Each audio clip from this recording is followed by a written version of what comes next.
আমি যেন মানুষ বুঝতে পারে যে আমাদের জিনিসপত্র আমরা পুরান হয়ে গেলে যেন রাস্তাঘাটে না ফেলাই, আমরা যেন নির্দিষ্ট জায়গাতে ফেলাই, যেন যেখানে ময়লা আবর্জনা ফেলা হয় ওইখানে ফেলাই।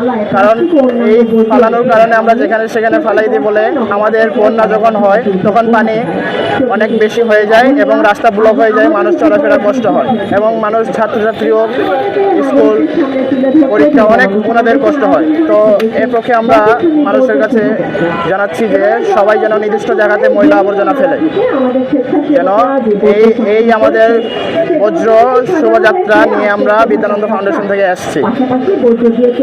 আসলে পোশাকটা বানিয়েছে হচ্ছে জনসাধারণের সচেতনতা, জলাবদ্ধতা হচ্ছে বাংলাদেশে বিভিন্ন জায়গায় জলাবদ্ধতার সৃষ্টি হচ্ছে। মানুষ এভাবে প্লাস্টিক ফেলে দেয়, এমনি এটা কারণে নালাতে ফেলে দেয়, যার কারণে জলাবদ্ধতার সৃষ্টি হয়, ওখানে আটকে যায় প্লাস্টিকগুলো। সেক্ষেত্রে পানিটা যাইতে পারে না, সেক্ষেত্রে পানিটা ভরে যায়, তার ফলে মানুষের যাতায়াতের সমস্যার সৃষ্টি হয়, গাড়ি যাতায়াতের সমস্যার সৃষ্টি হয়।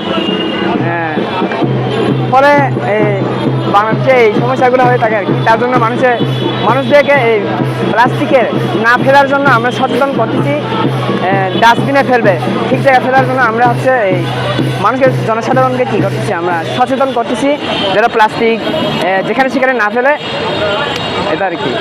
ঘন ধান পুষ্প ভরা আমাদেরই বসুন্ধরা। স্যার, আমাদের খেলার মাঠের দেয়াল ভাঙতে এসেছে। এটা আমাদের খেলার মাঠ। আমরা তো এখানে দোকান বানাবো। কেমন দেয়াল? দেশের 1 নম্বর সিমেন্ট বসুন্ধরা সিমেন্টে তৈরি। দেশের 1 নম্বর সিমেন্ট বসুন্ধরা সিমেন্ট, প্রজন্মের বন্ধন।